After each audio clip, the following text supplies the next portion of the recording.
India was playing drums during the kirtan. Who was playing drum?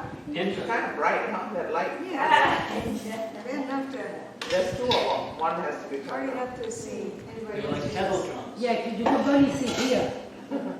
That's why I like. Yeah, you're back there thinking, why can't she see me? I have my hand up for 10 minutes. I don't see anything. Hey, Yes, so strong.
For reciting the Srimad Bhagavatam, which is the very means of conquest, one should first offer respectful obeisances unto the Supreme Personality of Godhead, Narayan, unto Narayana Rishi, the supermost human being, unto Mother Satisfactory, the Goddess of Learning, and unto Srila Vyasadeva, the author. Srimvatam Swakata Krishna, Srimad Krishna, Yashavana Kirtanaha, Vidyantasto Hivadrani, Vedunoti Suhritsatam, Shri Krishna, the personality of Godhead, who is the Paramatma Supersoul in everyone's heart, and the benefactor of the truthful devotee, cleanses desire for material enjoyment from the heart of the devotee who has developed the urge to hear his messages, which are in themselves virtuous when properly heard and chanted. Nashtapayeshu Bhadreshu Nashvaraeshu Bhadreshu Nityam Bhagavata Sevaya Nityam Bhagavata Sevaya Bhagavati Utamashloke Bhagavati Masloke Bhaktir Bhavati Naishtaki Bhakti Bhakti Naistaki. By regular attendance in classes on the Bhagavatam and by rendering service to the pure devotee, all that is troublesome to the heart is almost completely destroyed, and loving service unto the personality of Godhead, who is praised with transcendental songs, is established as an irrevocable fact. That's the wrong verse on the board. I don't know Oh, why. that one? Yeah, Oh, I thought you read that's what I just 22. It's And what- that's It's supposed to be 22 today. Oh, Yeah, what, he gave a verse? yeah, he did Yeah. 21. Oh, Yeah. okay. Yeah. I didn't know. I thought he was getting a presentation on my board. Well, He did both. but he gave the verse first and then he blended it. Oh, okay. It's sort of fit. So, So he was here yesterday, huh? yeah. And the word was he might or might not be here this morning. So. I didn't Yeah, know. he's right here this morning. I thought he was supposed to be here on Sunday. Yeah, he was very upset that no one would bring him here yesterday, Sunday. Oh. So then he came yesterday. Oh. Oh, they get him. Was Not the Gopal brother. Sounds like hardly anyone was in class. No, there were some people. That was good. Not so many, but there was some. And I got to cook for him because we had oatmeal. Coming from mine for oatmeal breakfast. I don't want him to, there was no blessing, so I cooked for him all the farm vegetables and What was stuff. his name? Padmanayan, Padma. the Yeah. Mayapur Institute director. What's That's his He's name? very good English too. Padmanayan, he's from Jagannath Puri. He's born and brought up in Puri. So he's a very powerful devotee. Padmanayan. Padmanayan. Nayan, who was yours? That's where you attended. Yeah, that's where I did my Bhakti Shastri. Very famous. He was really pucker. He's really fucking. That's true. So we are reading from Srimad Bhagavatam, Canto 2, Chapter 2, the Lord in the Heart, and we're in verse 22.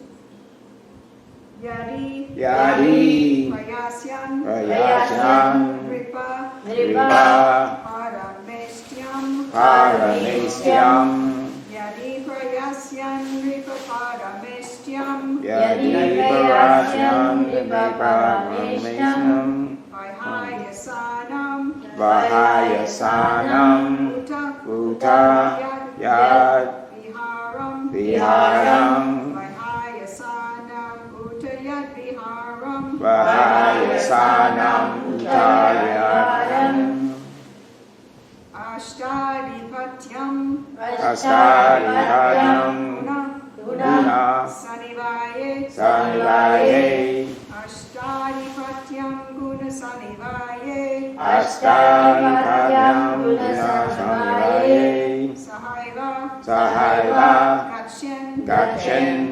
Manasendriyaish Manasendriyaish Cha. Cha It's cha. Well, cha is another word. I was going to get to that. Okay.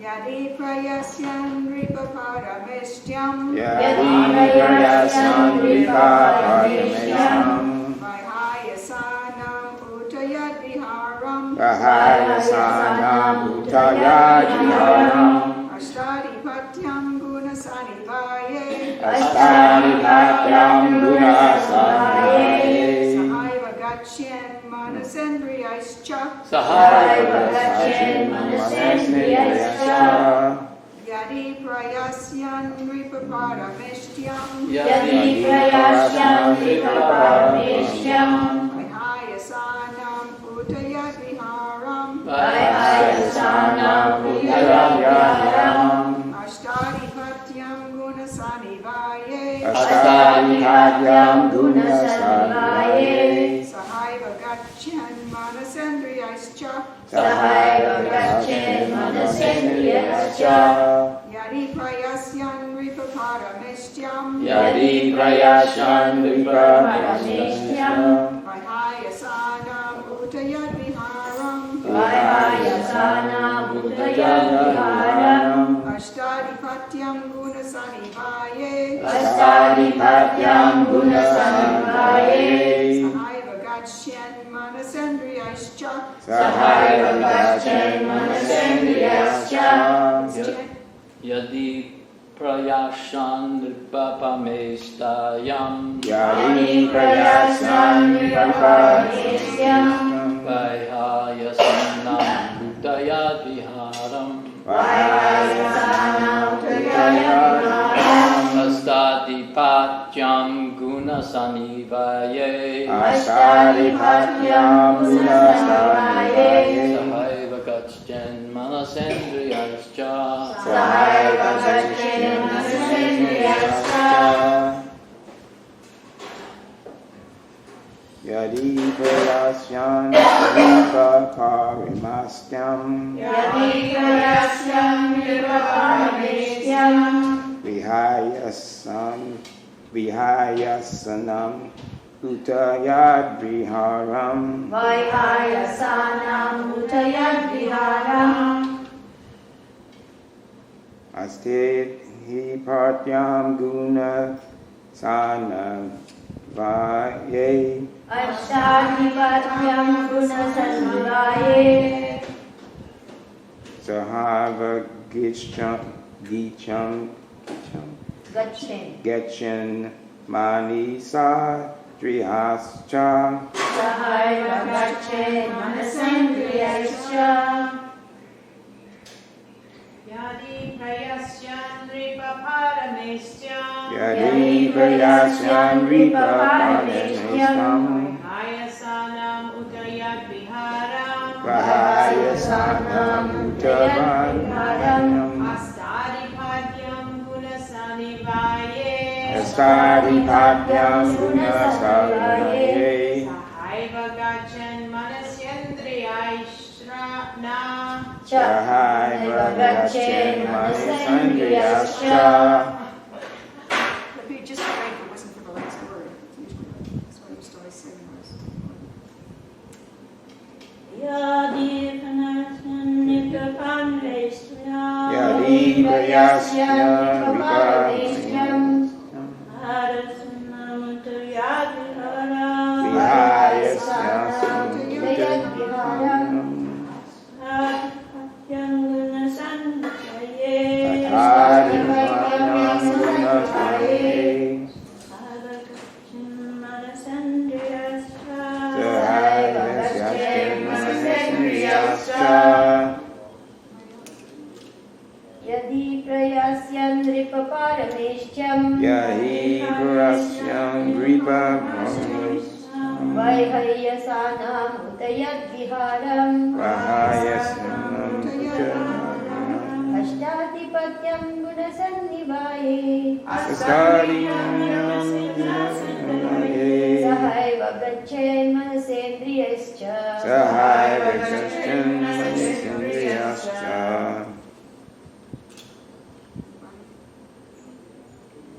Word meanings. It's okay. Somebody else can do? I'm You want to good. do? I'm too tired right now to even open my mouth. You just did. I just want to sit down. Oh, you don't want to really? Unless you want me to. Well, then everybody who wants to should do it, so if you want to. Yadi prayasyan nirpaparamestyam. Yadi prayasyan vipaparamestyam. Vahayasanam utayat viharam. Vahayasanam utayadviharam. Astadipatyam gunasanivaye. Astadipatyam gunasanivaye. Sahaiva Gacchen Manasendriyascha. Sahaiva Gacchen Manasendriyascha. Yadi. Yadi, however, prayasyam, maintaining a desire. maintaining a desire, Ripa, Ripa, okay. O king, Parameshyam, Parameshyam, the governing planet of the material world. the governing planet of the material world, Vahayasanam, Vahayasanyam, of the beings known as the Vahayasas. of the beings known as the Vahayasas. Vahayasas. Uta, Uta, it is said. it is said, Yat, Yat, what is. what is, Viharam, Viharam, place of enjoyment. place of enjoyment. Ashta-adipatyam, Astiyadipatyam, lording it over with eightfold achievements. lording it over with eightfold achievements. Gunasanivaye, Gunasanivaye, in the world of three modes of nature. in the world of three modes of nature. Saha, Saha, along with. Eva, Eva, certainly. Gachchet, Gachchet, should go. Manasa, Accompanied by the mind. accompanied by the mind. Indriyayi, And the senses. Cha, Also.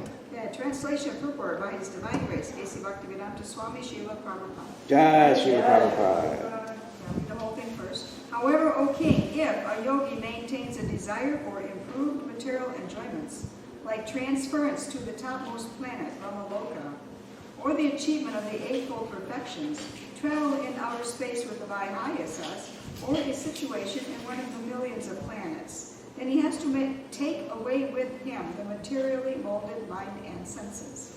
Please repeat. However, O king, if a yogi maintains a desire for improved material enjoyments, like transference to the topmost planet, Brahmaloka, or the achievement of the eightfold perfections, travel in outer space with the Vaihayasas,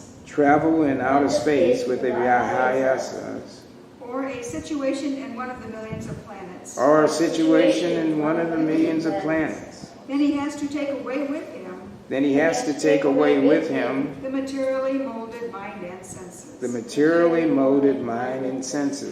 Report. In the upper status of the planetary systems, there are facilities thousands and thousands of times greater for material enjoyment than in the lower planetary systems. The topmost planetary systems consist of planets like Brahmaloka and Dhruvaloka, the pole star, and all of them are situated beyond Maharloka. The inhabitants of those planets are empowered with eightfold achievements of mystic perfection. They do not have to learn and practice the mystic processes of yoga perfection and achieve the power of becoming small like a particle, animosity, or lighter than a soft feather, lagimosity. They do not have to get anything and everything from anywhere and everywhere, praktisiti, to become heavier than the heaviest, mahimosity, to act freely to create something wonderful or to annihilate anything at will, ishitva-siddhi, to control all material elements, vashitva-siddhi, to possess such power as will never be frustrated in any desire, prakamya-siddhi, or to assume any shape or form one may even whimsically desire, kama-vasayuta-siddhi. So if you ever want to know a list of the cities, you get curious, what are all the eightfold perfections? There's the list in Canto 2, Chapter 2, The Lord in the Heart, verse 22. So you can still hear it. So I counted them, there's 8. All these experiences are as common as natural gifts for the inhabitants of those higher planets. They do not require any mechanical help to travel in outer space, and they can move and travel at will from one planet to any other planet within no time. The inhabitants of the earth cannot move even to the nearest planet except by mechanical vehicles like spacecraft, but the highly talented inhabitants of such higher planets can do everything very easily. Since a materialist is generally inquisitive to experience what is actually in such planetary systems, he wants to see everything personally. As inquisitive persons tour all over the world to gain direct local experience, the less intelligent transcendentalist similarly desires to have some experience of those planets about which he has heard so many wonderful things. The yogi can, however, easily fulfill his desire by going there with the present materialistic mind and senses. I'm not sure what that means. If you can, in this life, a yogi can learn how to get these eightfold perfections, or we can do it with the mind. I don't know what that means. The prime inclination of the materialistic mind is to lord it over the material world. And all the cities mentioned above are features of domination over the world. The devotees of the Lord are not ambitious to dominate a false and temporary phenomenon. On the contrary, a devotee wants to be dominated by the supreme predominator, the Lord. A desire to serve the Lord, the supreme predominator, is spiritual or transcendental, and one has to attain this purification of the mind and the senses to get admission into the spiritual kingdom. With the materialistic mind, one can reach the best planet in the universe, but no one can enter into the kingdom of God. Senses are called spiritually purified when they are not involved in sense gratification. Senses require engagements, and when the senses are engaged totally in the transcendental loving service of the Lord, they have no chance to become contaminated by material infections. I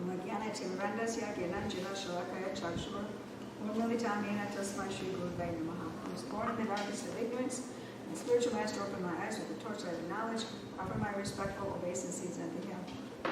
So this verse follows right after yesterday, talking about the yogi who blocks everything, pushes the life air up, and eventually the great yogi, the life air bursts out of the top of his head.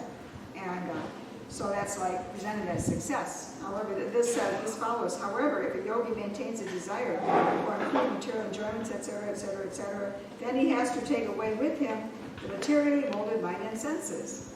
So if you still have attachments, material attachments and desires, even if you're such a great yogi that you can exit through the top of your head, that's what goes with you. Material body, subtle body goes with you. Material mind and senses goes with you. And you have to go someplace in the material world. So that's kind of an iffy method, and it's too hard for us anyways. And even then, success is iffy. The ultimate success is iffy. So, and who doesn't have some desires for material enjoyment lurking in the heart? Okay. So, this verse is about those who don't really make it back to God, basically, about those who have a lesser desire. And it lists all these different desires. You can have a desire for improved material enjoyments, which it could be like right here. You can desire to go to the heavenly planets where you enjoy everything. You can desire to go even just to have things better here, to have a nice house and all that stuff. The transfers to the topmost planet, Brahmaloka. It's like, oh, I'd like to really go up there. Or the achievement of eightfold perfections. I like to have power. You know, the scientists are achieving the same powers as eightfold mystic perfections. They just do it mechanically. And it's all about having power over this material world. So they learn how to manipulate matter and accomplish different kinds of power over matter. So the scientists are doing it, the yogis are doing it. Travel in outer space, a situation, one of millions of planets. So sometimes, even a devotee, I understand, sometimes a devotee may still have a desire to see the material universe. I remember hearing that you can maybe have a sightseeing tour of the universe on your way back to Godhead, but that would seem risky because you might decide you like somewhere, and it's always free will. This looks good, why not try this for a while? You know, and then you could get re-entangled. So the only thing that cures you, the only thing that cures us of these little desires that we have is Krishna's service. And why is that? Because we have knowledge also of how wonderful it is in the spiritual world. So nothing, when you really understand that, nothing here can stand up to that. Even Brahmaloka, why? You know, I mean, if it's more beautiful in Vaikuntha or the Loka Vrindavan, why do we want to go see Brahmaloka? It's included. That beauty is included. We get to see even more beauty. So, if the whole thing is about wanting to please the predominator, surrender, it's the whole thing. And there are, even in the movement, there are devotees who don't really want to surrender, and it sort of eventually, sooner or later, it comes kind of clear that maybe they still want some power, they want to enjoy or something, so many different ways. Hanging on to enjoyment, trying to plateau where it's comfortable, seeking kind of impersonalist path and maybe some power or something. And somehow or other, not surrendering to the Supreme Predominator. And that's the whole thing, to surrender to Krishna is the highest happiness. So even in the movement, we may be all acting like devotees, but meanwhile inside each of us has got some corner we got to like figure out that actually hold me back in that way, and not like entrench it, but identify it, try to work on getting over that. So sometimes devotees decide to entrench it instead, and put up guards around it and everything, protect it, and actually they're harboring this material desire for some kind of power or some kind of impersonalism or something like that. So we have to actually be honest, like this, the verse says, the truthful devotee who has developed the desire to hear his messages. So a truthful devotee is truthful with self. Go in and say, I seem to be holding on in this way. We got to work on that. Like if you really want Krishna, then you're truthful. You will do that. If you don't really want Krishna, you don't really want to surrender to somebody, you'll guard those little places where you don't want to surrender, the little attachments. So in chapter 6 of the Bhagavad Gita, I always get hung up trying to look for it and everything. I can talk about this one. Where Krishna says the topmost yogi is the one who always thinks of him, Krishna, and always renders service. So the whole chapter was about meditation, and all of a sudden the topmost yogi is the one who always thinks of Krishna and renders transcendental loving service. So that leads to chapter 7, which is the first of the middle 6 chapters of the Bhagavad Gita, where it's all the juicy part about devotional service and all the juicy part about understanding Krishna personally. So, and all different levels are given. So that's the juicy part of the Bhagavad Gita. It's like a sandwich. First you get the karma yoga part, you get to know about different kinds of work, different kinds of activities and paths. Then at the end you get to know some more analysis, in-depth analysis of material nature and souls and so on, and modes. But in the middle 6 chapters it's sandwich part. The tasty part is about devotional service. So the end of chapter 6 just leads right to that. And so chapter 7 dives right into it. So in chapter 6 in the purport, Prabhupada talks about the yoga ladder, because there's a ladder of yoga that starts with when karma becomes karma yoga. We're doing our duty because we want a reward, and then we understand actually I'm not this body, and there's God, and I should do my duty for Him. And so it becomes karma yoga. And there's a lot of discussion to understand karma yoga. And then there's jnana yoga, because once you practice karma yoga, well, it strengthens your jnana, your knowledge. So you know about the soul, you know transcendental knowledge about the soul, about God, about the past. You get knowledge about this, and you start relishing that knowledge just by meditating on it. And meditation, of course, it leads to Ashtanga yoga or Dhyana yoga, different names for meditational yoga. And then you're meditating, and that chapter describes the rigors of meditation, but then the self-control of the mind that's required. But then he ends up, the topmost yogi is one who always thinks of me and renders transcendental loving service. So here we have it the same as in this purport, that one can control one's mind and senses by engaging in devotional service. Now, one definition of bhakti is that this is to engage one's own senses in pleasing Krishna's senses. So we want to please Krishna. Krishna has transcendental senses. So we know pretty things and tasty things. We know what all nice sounding things. We know what all these things are. Our senses tell us what's nice. So we use that, and we offer it to Krishna to please Krishna. So in that way, and we're always thinking about Krishna, remembering his pastimes, pondering the philosophy about Krishna, and in that way, our mind and senses come under Krishna's control, and we accept this predomination, because Krishna is a person. When we think about Krishna, the more close we are to him predominating us and us serving him. So by thinking of Krishna in this way, then naturally we want to please him. That eventually then we get to this point where we generally want to please Krishna. So that's the goal, and that's what these devotees listed here have missed. They're yogis, I should say.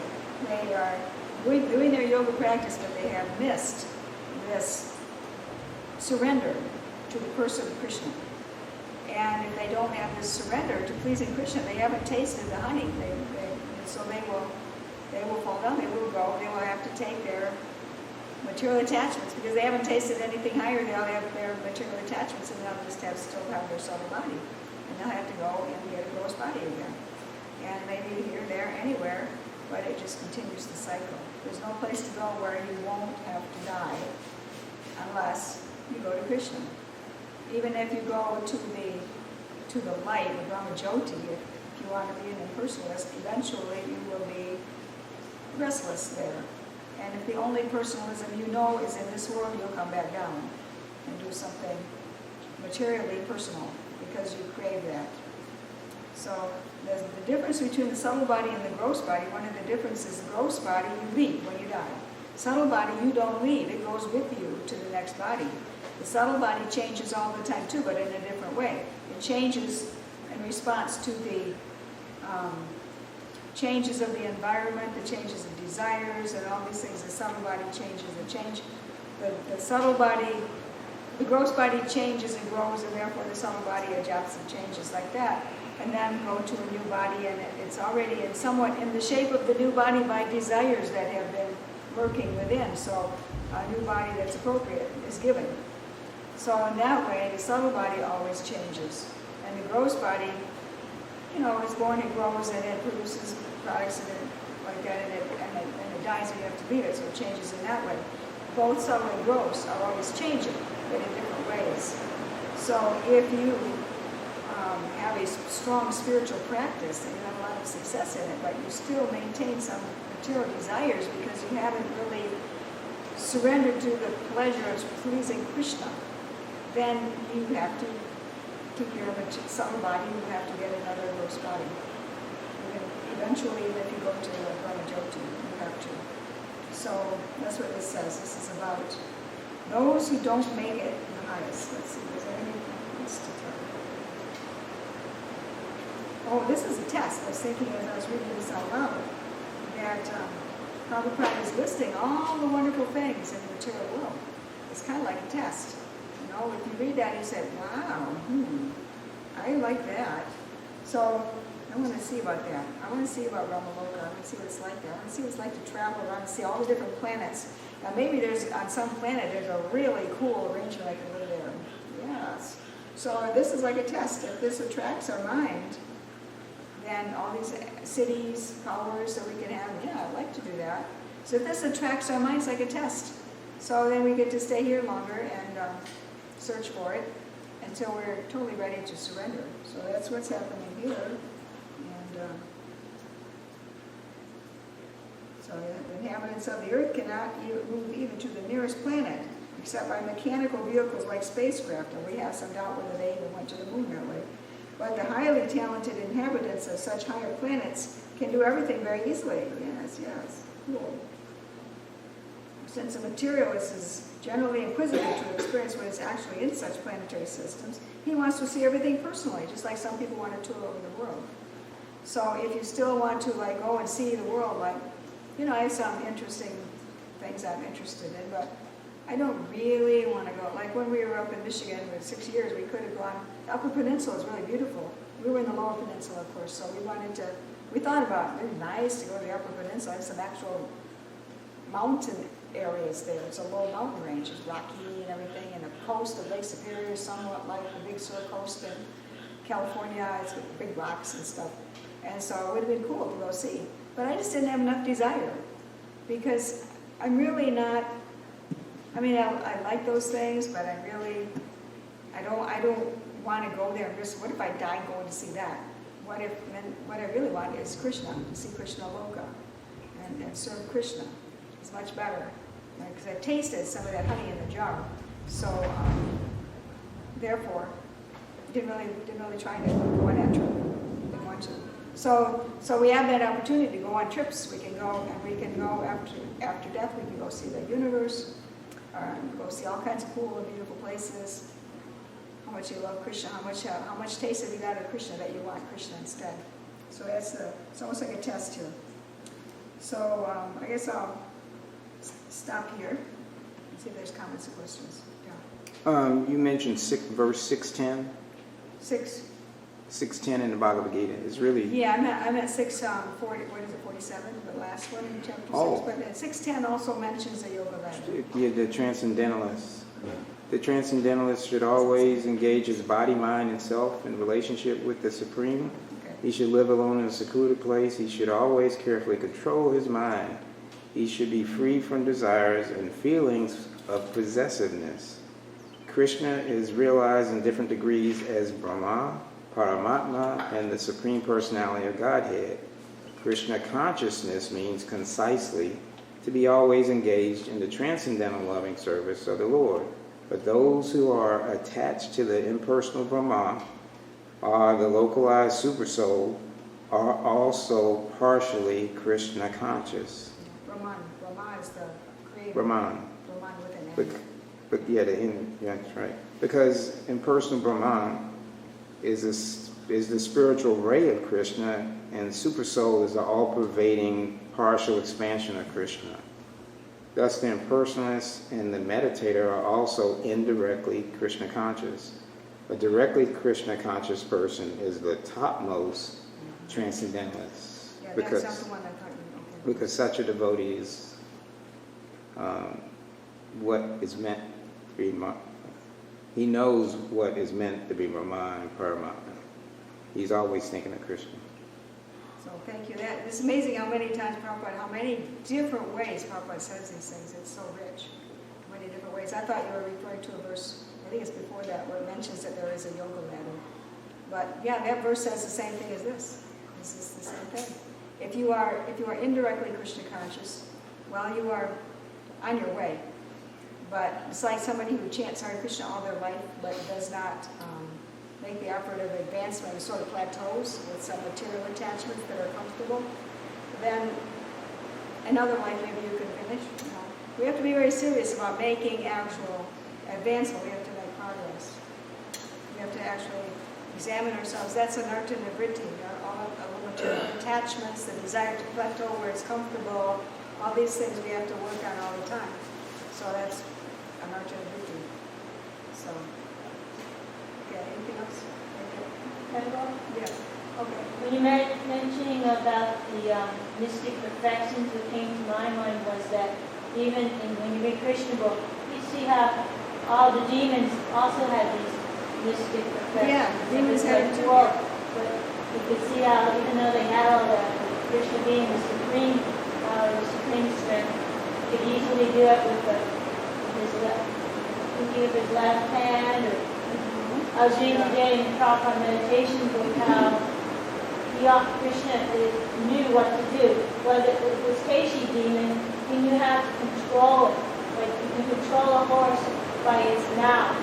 So Prabhupada explained they have these different things where they can have it in the mouth and then you can control the horse to go this way or go that way. So that's what Krishna did it here with Keshi demon. He put it into the mouth of the Keshi demon. Felt like a hot iron rod, and that's what even kicked got killed. Or the other one, where's the third demon, where it's explaining how you can control that, the bull or the cow by its horns. If you're stronger than they are. Regular people should not try to control a bull by its horns. But Krishna could. Yeah. And,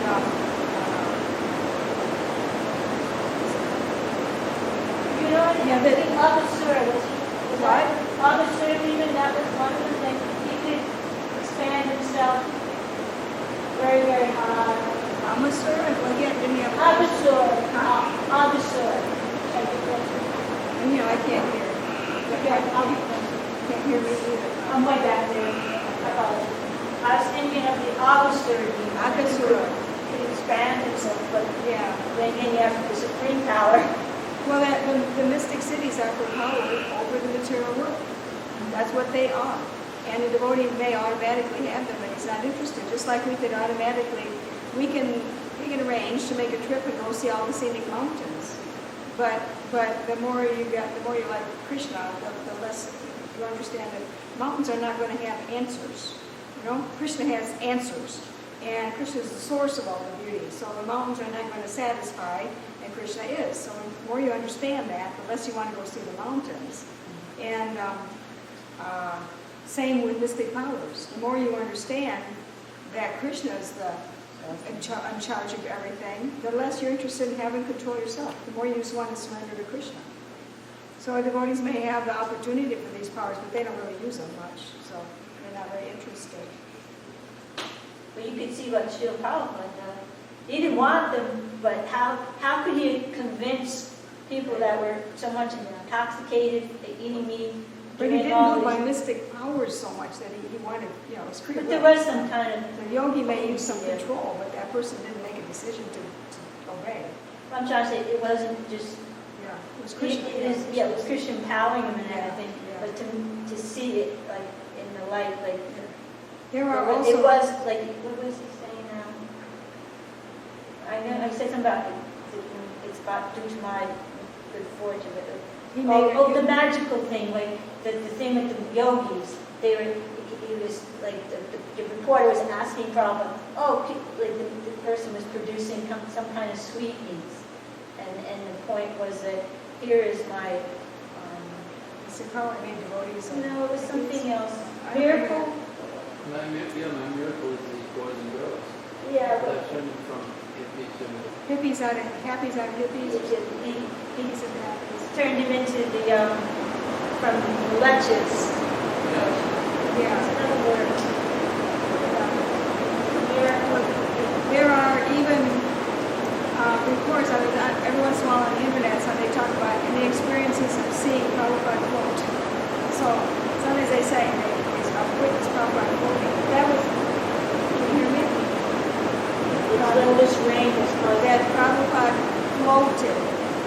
Floated when he walked. Yeah, some people saw this, but that was not a big deal to Prabhupada or to his mission or anything. It was, incidentally, they saw that Prabhupada was just surrendering to Krishna.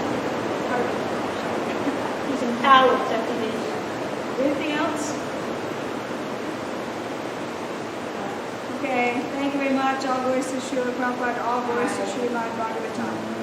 Thank you.